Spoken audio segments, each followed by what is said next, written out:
First இந்த பொரியல் பண்ணுறதுக்கு அடுப்பில் ஒரு பேன் வச்சுருக்கேன். பேன் நல்லா சூடானதுக்கப்புறம் 2 டேபிள் ஸ்பூன் அளவுக்கு எண்ணெய் ஊற்றிக்கலாம்.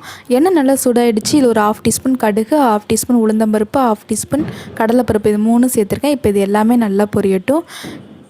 எல்லாமே நல்லா பொரிஞ்சிருச்சு. இப்போ இதில் ஒரு பெரிய வெங்காயத்தை கட் பண்ணி சேர்த்துருக்கேன். இது கூட கொஞ்சமாக கருவேப்பிலையும் சேர்த்துருக்கேன்.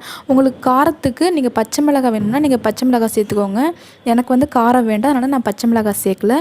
உங்கள் காரத்துக்கு தகுந்தாப்புல நீங்கள் பச்சை மிளகாய் சேர்த்துக்கோங்க. பாருங்கள், வெங்காயம் நல்லா வதங்கிருச்சு. இப்போ முட்டைக்கோஸ் சேர்த்துக்கலாம்.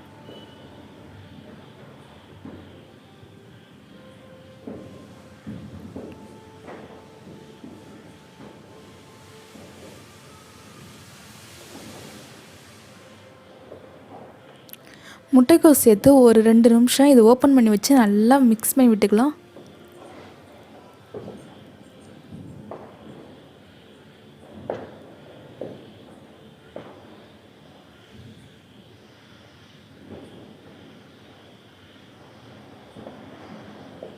பாருங்கள், நல்லா மிக்ஸ் பண்ணி விட்டாச்சு. இப்போ கொஞ்சமாக நம்ம கையில் தண்ணி எடுத்து லைட்டாக தெளித்து விட்டுட்டு இப்போ ஒரு இடம் நல்லா கலந்து விட்டுட்டு இப்போ ஒரு 5 நிமிஷத்துக்கு இது மூடி போட்டு மூடி வச்சிடலாம்.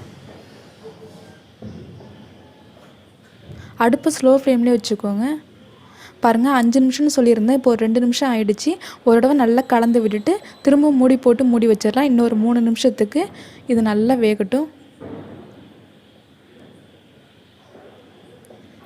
பாருங்கள், 3 நிமிஷம் முடிஞ்சிருச்சு. பாருங்கள், முட்டைக்கோசெல்லாம் நல்லா வெந்து சூப்பராக ரெடி ஆகிடுச்சுங்க.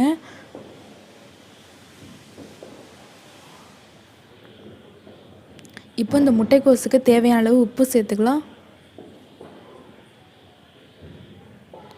உப்பு சேர்த்து ஒரு தடவை நல்லா கலந்து விட்டுக்கலாம்.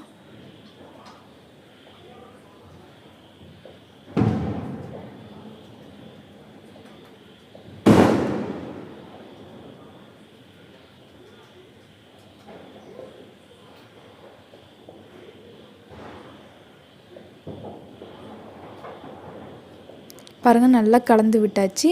இப்போ இதில் ஒரு 1/4 மூடி தேங்காய் எடுத்து துருவி சேர்த்துருக்கேன்.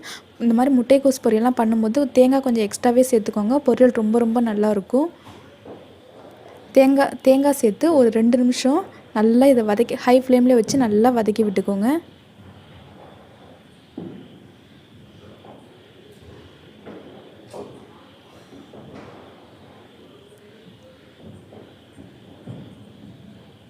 அவ்வளோதாங்க, நம்மளோட சுவையான முட்டைக்கோஸ் பொரியல் சூப்பராக ரெடி ஆகிடுச்சு. தேங்க்யூ.